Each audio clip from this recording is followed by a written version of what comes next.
ഇന്ന് നമ്മൾ വെറൈറ്റി ആയിട്ടുള്ളൊരു മാങ്ങാ ചമ്മന്തിയാണ് പരിചയപ്പെടുത്തുന്നത്. അതിന് വേണ്ടിയിട്ട് ഒരു മാങ്ങ, അതുപോലെ തന്നെ കുറച്ച് ചെറിയ ഉള്ളി, അതുപോലെ 2 തക്കാളി, പിന്നെ എരിവിന് ആവശ്യത്തിനുള്ള വറ്റൽമുളകുമാണ് എടുത്തിരിക്കുന്നത്. ഇനി നമുക്ക് ഒരു പാനിലേക്ക് കുറച്ച് വെളിച്ചെണ്ണ ഒഴിച്ചു കൊടുക്കാം. ഈ ആദ്യം മാങ്ങയാണ് നമ്മളൊന്ന് ഫ്രൈ ചെയ്തെടുക്കാൻ പോകുന്നത് കേട്ടോ. എണ്ണ നല്ലതുപോലെ തന്നെ ചൂടായി വന്നാൽ നമുക്ക് ആദ്യം മാങ്ങയൊന്ന് ഫ്രൈ ചെയ്തെടുക്കാം. ഒരു മീഡിയം ടു ലോ ഫ്ലെയിമിൽ ഇട്ടുകൊണ്ട് തന്നെ നമുക്ക് മാങ്ങയൊന്ന് ഫ്രൈ ചെയ്തെടുക്കാം. തിരിച്ചോ മറിച്ചിട്ടോ ഒന്നങ്ങ് ഫ്രൈ ചെയ്തെടുക്കണം. ഇതുപോലെ മതിയേ. ഇനി നമുക്ക് ഈ മാങ്ങയൊന്നങ്ങ് മാറ്റാം. മാങ്ങയെല്ലാം കോരി മാറ്റി കഴിഞ്ഞാൽ നമുക്ക് ഇതിനകത്തോട്ട് തക്കാളി, അതുപോലെ തന്നെ വറ്റൽമുളക്, ചെറിയ ഉള്ളിയൊക്കെ ഇട്ടൊന്നങ്ങ് ഫ്രൈ ചെയ്തെടുക്കണം. ഇപ്പം മാങ്ങയുടെ സീസണൊക്കെ ആയതുകൊണ്ട് എല്ലാവർക്കും ട്രൈ ചെയ്ത് നോക്കാൻ പറ്റിയ നല്ല ടേസ്റ്റി ആയിട്ടുള്ള ചമ്മന്തിയാണ്. നമ്മളിപ്പോൾ ദോശയൊക്കെ ആണെങ്കിൽ കുറച്ച് താളിച്ചും കൂടെ ഒഴിച്ചാൽ നല്ല ടേസ്റ്റ് ആയിരിക്കും. ഇതിപ്പോൾ നമ്മൾ ചോറിനോടെയാണ് കേട്ടോ തയ്യാറാക്കുന്നത്. നല്ല ടേസ്റ്റാണ്. നിങ്ങൾ ഇടയ്ക്കിടയ്ക്കൊക്കെ ഒന്ന് പരീക്ഷിച്ച് നോക്കണം കേട്ടോ ഈ ഒരു റെസിപ്പി.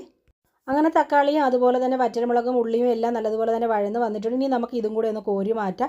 എന്നിട്ട് നമ്മൾ ഇതിൽ നിന്ന് കുറച്ച് ഓയിലും കൂടെ ഒഴിച്ച് കൊടുത്തിട്ടാണ് കേട്ടോ നമ്മൾ ഇതിന് ഈ ചമ്മന്തി ഒന്ന് റെഡിയാക്കി എടുക്കുന്നത്. അപ്പോൾ ഈ ഓയിൽ അവിടെ ഇരിക്കട്ടെ. ഇനി തണുത്തതിന് ശേഷം വേണം കേട്ടോ മിക്സിയുടെ ജാറിലിട്ടൊന്ന് അരച്ചെടുക്കാനായിട്ട്.